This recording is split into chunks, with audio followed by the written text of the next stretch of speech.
नमस्कार दोस्तों। किसी को अपशब्द कहना, चुगली करना, दूसरों की बुराई करना या जलन और ईर्ष्या का भाव रखना, ये सब आदतें न केवल आपके विकास में बाधा डालती हैं, बल्कि आपके जीवन में खुशियों को भी रोक देती हैं।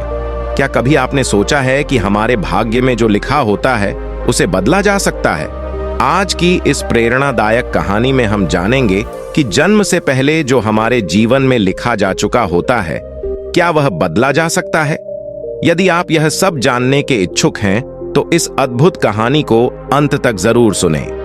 नमस्कार दोस्तों, आप सभी का दिल से स्वागत है इस शिक्षाप्रद और ज्ञानवर्धक कहानी में। मेरा आपसे निवेदन है कि इस कहानी का पूरा आनंद उठाएं और इसे अंत तक हमारे साथ जरूर देखें। तो चलिए शुरू करते हैं। बहुत समय पहले की बात है। एक गांव में एक गरीब किसान लक्ष्मण अपनी पत्नी के साथ रहता था। उनका जीवन संघर्षों से भरा था, लेकिन एक दिन उनके घर में खुशियों की लहर दौड़ गई। उनके यहाँ एक प्यारे बेटे का जन्म हुआ। इस नन्ही खुशी ने उनके जीवन में नई उमंग भर दी। किसान और उसकी पत्नी इस अनमोल उपहार को पाकर बेहद खुश थे, मानो उनकी जिंदगी में एक नई रोशनी आ गई हो। गांव में हर ओर से लोग किसान को बधाई देने के लिए आ रहे थे। एक सुबह का समय था जब किसान के घर के बाहर एक संत ने भिक्षा के लिए आवाज लगाई। किसान के घर में आज खुशी का माहौल था, इसीलिए उसने संत को आदर पूर्वक अंदर बुला लिया और बैठने के लिए कहा। संत के बैठ जाने पर किसान ने निवेदन किया, महाराज, हमारे घर में लंबे समय बाद संतान का आगमन हुआ है। कृपया इस बच्चे का नामकरण करके हमें आशीर्वाद दें। संत ने बच्चे को अपनी गोद में उठाया और देखा कि उसकी बाजू पर एक विशेष चिन्ह उभरा हुआ है, जो राजयोग का प्रतीक था। संत उस चिन्ह को देखकर अचरज में पड़ गए। किसान ने संत के चेहरे पर हैरानी देखी तो पूछ बैठा, महाराज, आप इतने चिंतित क्यों दिख रहे हैं? संत ने मुस्कुराते हुए कहा, चिंतित नहीं, बल्कि मैं अत्यंत प्रसन्न हूं। यह बच्चा अत्यधिक भाग्यशाली है और इसके भविष्य में सफलता के योग है। संत ने कहा, तुम्हारे बेटे की किस्मत में राजयोग लिखा है। किसान ने चौंकते हुए पूछा, महाराज, मैं आपकी बात ठीक से समझ नहीं पा रहा। आप क्या कह रहे हैं? संत मुस्कुराए और बोले, तुम्हारा बेटा एक दिन राजा बनेगा। वह 18 साल की उम्र में इस राज्य की राजकुमारी से विवाह करेगा और फिर इस नगर का शासक बन जाएगा। संत की यह बात सुनकर किसान खुशी से झूम उठा। जब गांव वालों को यह खबर मिली कि रामू का बेटा एक दिन नगर का राजा बनेगा, तो सब लोग उसे देखने के लिए उमड़ पड़े। एक दिन की बात है, उस नगर का राजा शिकार के लिए जंगल में निकला था, लेकिन उसे हिरण नहीं मिल पाया। शिकार करते करते राजा काफी दूर जंगल में खो गया। अब उसकी प्यास बढ़ने लगी, लेकिन आसपास कोई नदी या तालाब नहीं था जहां वह पानी पी सके। राजा ने कई घंटे जंगल में भटकते हुए पानी की तलाश की और आखिरकार वह उसी गांव में पहुंच गया जहां लक्ष्मण नाम का किसान अपनी पत्नी और बच्चे के साथ रहता था। राजा की नजर एक साधु पर पड़ी, जो अपनी कुटिया के पास बैठा हुआ था। राजा ने प्यासे होकर साधु से पानी मांगा। साधु ने उसे रुकने के लिए कहा और फिर अपनी कुटिया से पानी लाकर राजा को दिया। राजा ने पानी पीने के बाद देखा कि बहुत सारे लोग बाहर इकट्ठे होकर जा रहे थे। राजा ने आश्चर्य से साधु से पूछा, यह लोग कहां जा रहे हैं? साधु ने मुस्कुराते हुए जवाब दिया, ये सभी लक्ष्मण के घर जा रहे हैं, क्योंकि वहां एक अत्यधिक भाग्यशाली बच्चे का जन्म हुआ है। साधु बाबा ने उस बच्चे के बारे में एक भविष्यवाणी की थी, जिसे सुनकर राजा का मन अशांत हो गया।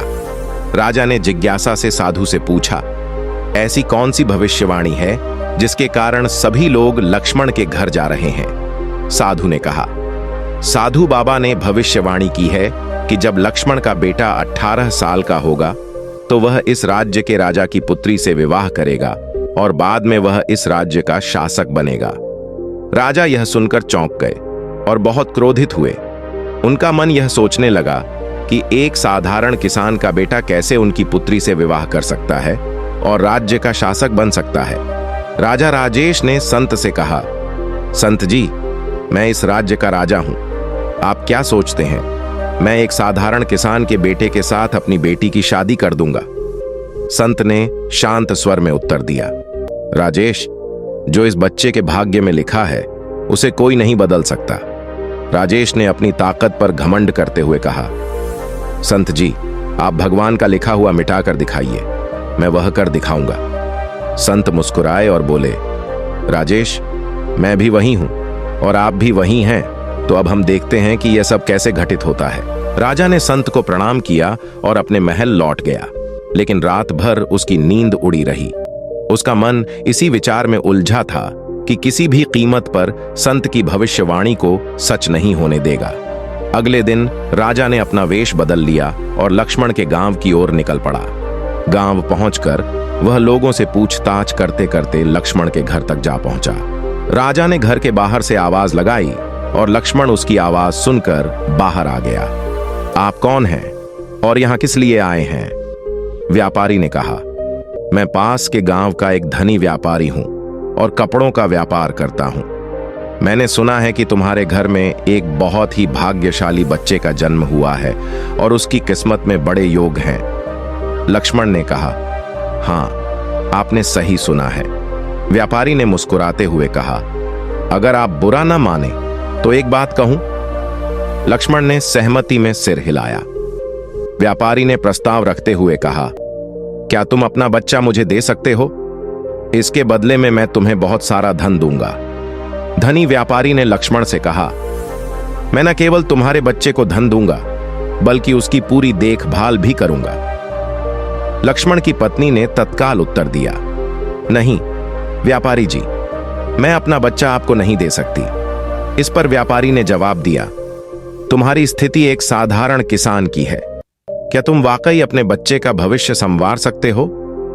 लक्ष्मण ने गहरी सोच में पड़ते हुए कहा, शायद आप सही कह रहे हैं, हम इसके लिए सक्षम नहीं हैं। लक्ष्मण की बात सुनकर उसकी पत्नी ने भी सहमति जताते हुए कहा, ठीक है व्यापारी जी, हम आपके भरोसे अपना बच्चा सौंपने के लिए तैयार हैं। धनी व्यापारी ने लक्ष्मण से वादा करते हुए कहा, मैं इस बच्चे का पालन पोषण करूंगा, लेकिन जब यह 18 साल का हो जाएगा तब इसे तुम्हारे पास लौटा दूंगा। लक्ष्मण ने संतोष से सहमति में सिर हिलाया और व्यापारी ने बच्चे को अपने साथ ले लिया। व्यापारी बच्चे को लेकर एक गहरी नदी के किनारे पहुंचा। उसने सोचा कि वह इस बच्चे को नदी में छोड़ देगा ताकि उसकी कहानी वहीं समाप्त हो जाए, लेकिन जैसे ही उसने बच्चे का मासूम चेहरा देखा, उसका मन विचलित हो उठा और उसे बच्चे को छोड़ने का साहस नहीं हुआ। काफी सोच विचार के बाद व्यापारी ने एक मजबूत लकड़ी का बक्सा लिया और बच्चे को उसमें रखकर उसे नदी में बहा दिया। व्यापारी ने सोचा कि यह बक्सा नदी के गहरे पानी में जाकर डूब जाएगा और बच्चा वहीं खत्म हो जाएगा। यह सोचकर व्यापारी निश्चिंत होकर अपने घर लौट गया, यह मानते हुए कि अब इस बच्चे का कोई भविष्य नहीं है और उसकी बेटी के साथ इसका संबंध कभी नहीं बनेगा। उधर वह बक्सा नदी के बहाव में बहते बहते किनारे पर आ पहुंचा। नदी के किनारे पर एक संपन्न व्यापारी सूर्य को जल अर्पित कर रहा था। तभी उसकी नजर बहकर आए एक संदूक पर पड़ी। जिज्ञासा में आकर उसने संदूक खोला और उसमें एक मासूम बच्चे को देखकर आश्चर्यचकित रह गया। संयोगवश उस व्यापारी के खुद के कोई संतान नहीं थी। व्यापारी बच्चे को अपने घर ले गया, जहां उसकी पत्नी ने बच्चे को देखकर खुशी जताई। उसने अपने पति से पूछा कि यह बच्चा कहां से आया है। व्यापारी ने उसे बताया कि कैसे यह बच्चा नदी में बहता हुआ मिला। दोनों ने बच्चे को अपनी संतान मानकर स्वीकार कर लिया और भगवान को धन्यवाद दिया। अब वह बच्चा व्यापारी के घर में पलने लगा और व्यापारी ने उसका नाम विजय रखा। समय बीतता गया और धीरे धीरे 18 साल बीत गए। विजय एक अत्यंत समझदार और बुद्धिमान युवक बन चुका था। एक दिन जब विजय अपने शिक्षक से शिक्षा प्राप्त कर रहा था, शिक्षक ने उससे कुछ कठिन प्रश्न पूछे। विजय ने तुरंत ही उनका सही उत्तर दे दिया। यह देख शिक्षक ने विजय की प्रशंसा करते हुए कहा, तुम अत्यंत होनहार हो विजय, तुम्हारे भीतर महान बनने की पूरी क्षमता है। विजय की बुद्धिमत्ता देखकर शिक्षक बहुत प्रसन्न हुआ। उसी समय वहां से वही राजा गुजर रहा था जो किसी दूसरे राज्य के कार्य से जा रहा था। राजा ने विजय को देखा और उसकी बुद्धिमत्ता से प्रभावित होकर वहीं रुक गया। उसने विजय से पूछा, बेटा तुम कौन हो, कहां रहते हो और तुम्हारे पिता का नाम क्या है? विजय ने विनम्रता से कहा, महाराज, मैं सेठ धनराज का पुत्र हूं। यह सुनकर राजा वहां से चला गया। अपने कार्यों को निपटाने के बाद राजा जब वापस आया तो वह सीधे सेठ धनराज के घर पहुंचा और उनसे मिलने के लिए कहा। व्यापारी धनराज ने राजा से विनम्रता से कहा, महाराज, मेरा बेटा बेहद समझदार और बुद्धिमान है, लेकिन सच कहूं तो वह मेरा अपना खून नहीं है। मैंने उसे केवल पाला है, लेकिन वह मेरे लिए बेटे से भी बढ़कर है। राजा ने आश्चर्य से पूछा, तो यह लड़का आपका असली पुत्र नहीं है? फिर यह आपको कहां से मिला? इस पर धनराज ने पूरी कहानी सुनाई कि कैसे उसे एक दिन नदी में बहते संदूक में यह बच्चा मिला था और कैसे उन्होंने उसे अपने पुत्र की तरह पाला है। जब राजा ने व्यापारी धनराज की बात सुनी तो वह चौंक उठा। राजा समझ गया था कि यह वही बच्चा है जिसे उसने 18 साल पहले नदी में बहा दिया था। राजा और धनराज अब भी बातचीत कर ही रहे थे कि उसी समय वह लड़का वहां आ गया। राजा ने उसे देखा और धनराज से कहा, व्यापारी जी, मुझे एक आवश्यक कार्य से जाना है। यदि आप अपने बेटे के हाथों मेरी यह चिट्ठी महारानी तक भिजवा देंगे तो मैं उसे सोने की 50 मोहरें इनाम में दूंगा। लड़के ने राजा की बात सुनकर कहा, जी महाराज, मैं आपकी चिट्ठी अवश्य ही रानी तक पहुंचा दूंगा। राजा ने चुपचाप चिट्ठी में एक गुप्त संदेश लिखा, उस पर अपनी मुहर लगाई और उसे लड़के को सौंपते हुए कहा, बेटा, यह चिट्ठी रानी तक सही सलामत पहुंचा देना। लड़के ने चिट्ठी ली और अपनी यात्रा पर निकल पड़ा।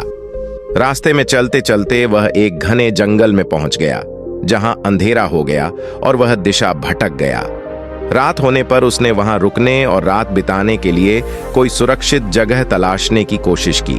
तभी उसकी नजर एक झोपड़ी पर पड़ी और उसने सोचा, यहीं रात गुजार लेता हूं। ये सोचकर वह धीरे से झोपड़ी के पास पहुंचा और अंदर चला गया। झोपड़ी के भीतर एक बूढ़ी औरत खाना बना रही थी।